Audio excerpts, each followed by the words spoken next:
Okay, good morning. It is day 3 now. We're about to head about 5 hours north to Louisville and then Crestwood, Kentucky. And then from there we'll head to Orlando, Florida. And this morning it should be starting off right because I have my coffee. So let's hit the road. To Tajia. In addition, there were 2 perfect objectives: an enormous free climbing link up to attempt with Tommy Caldwell, and then the posse Brad ricochet off a small ledge with a tree and continue sliding to the ground 30 feet below. The rock was at a low enough angle. The beginning of the hike out was too steep and technical for me to carry him. He began to crawl downhill while I considered our options and made some fun. I tried to climb exactly as I had with him, rocking my weight fluidly back and forth between my feet.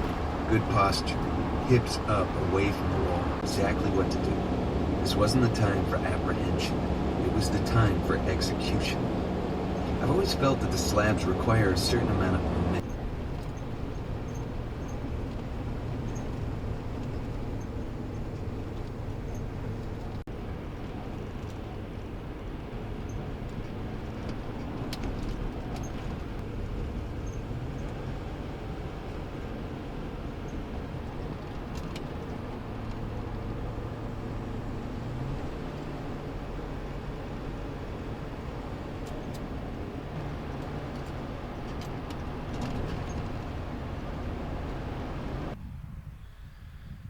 Okay, so last we checked in, we were on our way to Louisville, so we just left there maybe an hour ago, and we're in Crestwood.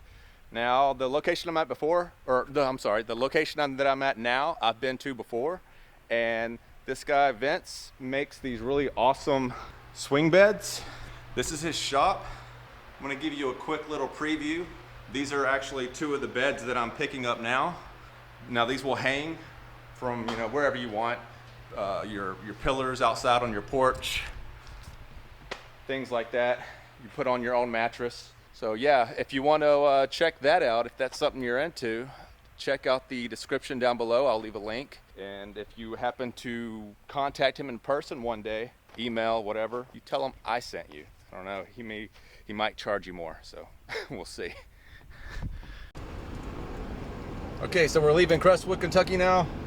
We got about a 15 hour drive straight to Orlando.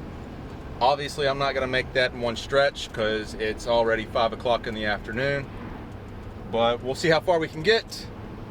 In the meantime, let's listen to some tunes. All right. The muddy riverside, getting baptized in holy water and shine with the dogs running. Going back and forth again to the place that started it. And I love the way I'll take you down the hill and back, smooth like a shot of whiskey. The dark horse always wins.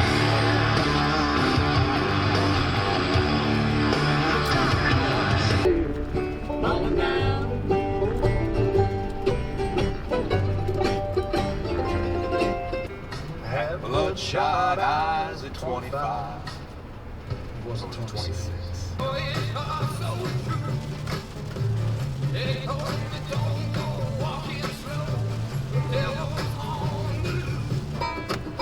Well, Judge looked down, gave me 40 days. Instead of the fine that I could not pay.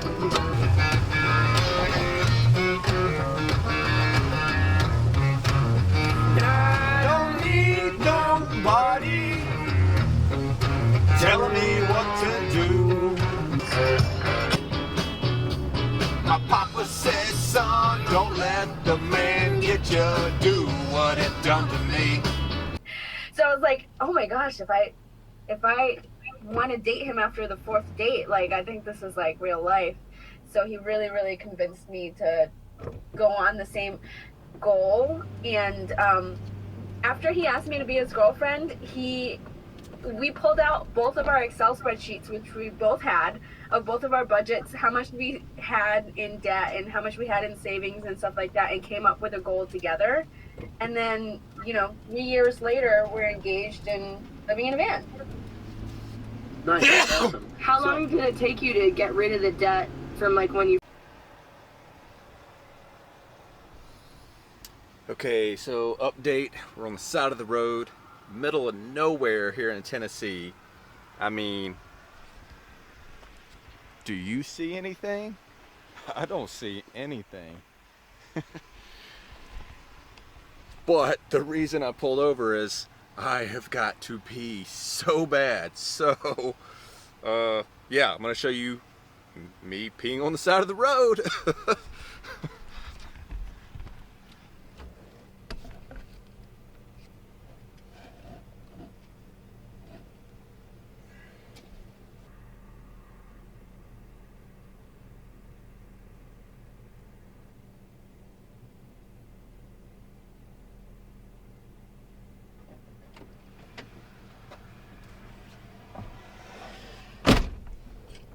Well, I feel a lot better. So we have about 2 hours to our next destination. Take a guess where I'm going? Cracker Barrel. Yeah, another one. Love Cracker Barrel. Anyways, we've got about a 2 hour drive till we make it there. When I get there, I might try to go further. Just depends on how I feel. It's gonna be a couple minutes north of Atlanta, Georgia. So we'll see. But in the meantime, back to driving and listening to podcast. Right now I'm actually listening to FNA's podcast number 50, trying to play catch up on all that. Great job, guys. But it's not genuine. And I think he recognized that climbing is just the real experience. Thanks, Ray.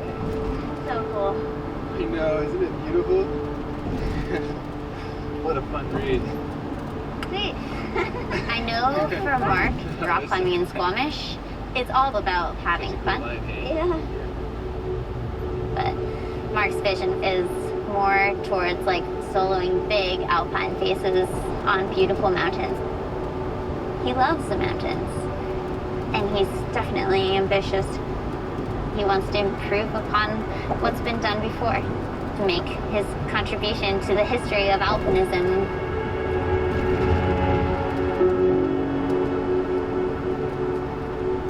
Alpinism, the discipline of climbing big, to climb alone, unfettered, unleashed, absolutely solo. Solo climbing on a high level is an expression of art, the art of surviving in the most crazy situations.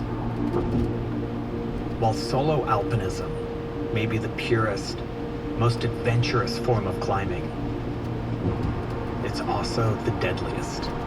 Maybe half of the leading solo climbers of all times died in the mountains, and this is tragic, and it's difficult to defend. But this is a philosophy. For going in an adventure, you need difficulties, you need danger. If the death was not a possibility, coming out would be nothing. It would be kindergarten. Okay, we got an update. It's a little after 12:30 a.m. and we still have about a little over an hour drive to make to Atlanta. So I'm just pulling over for a pit stop. I'm at Buc-ee's. I love Buc-ee's.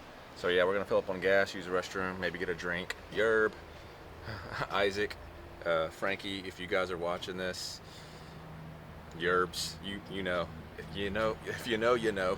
So, okay. Yeah, I'm gonna go inside. Okay, so we made it outside of Buc-ee's. About to get back on the road. Figured I'd show you what I got. So we got some Buc-ee's beef jerky.